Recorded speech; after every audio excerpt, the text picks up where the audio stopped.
بسم اللہ الرحمن الرحیم۔ حضرت شیخ سعدی رحمۃ اللہ علیہ کا ایک دلچسپ اور سبق آموز واقعہ ہے جو ان کی زندگی سے منسوب ہے۔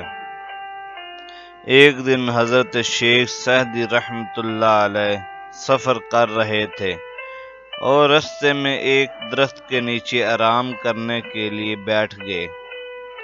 اسی دوران ایک غریب شخص وہاں آیا اور شیخ سعدی رحمۃ اللہ علیہ کو دیکھ کر کہنے لگا، آپ یہاں آرام کر رہے ہیں اور میرے پاس کچھ کھانے کے لیے نہیں ہے۔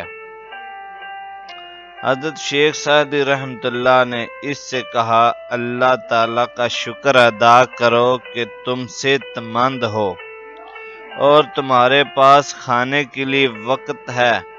کچھ لوگ ایسے بھی ہیں جن کے پاس وقت نہیں ہوتا یا وہ بیمار ہوتے ہیں۔ اس غریب شخص نے غصے سے جواب دیا، شکر میں کیسے کروں جب میرے پاس کھانے کو کچھ نہیں؟ شیخ سعدی رحمۃ اللہ نے مسکراتے ہوئے کہا، اگر تمہیں اللہ تعالیٰ نے صحت دی ہے، تم زندہ ہو اور تمہارے پاس آرام کرنے کا وقت ہے تو یہ بھی شکر کرنے کے لیے بہت بڑی نعمت ہے۔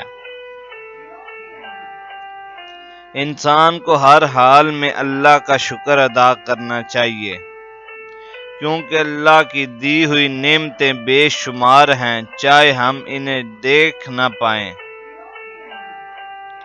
یہ واقعہ ہمیں سکھاتا ہے کہ ہمیں ہر حال میں شکر گزار رہنا چاہیے۔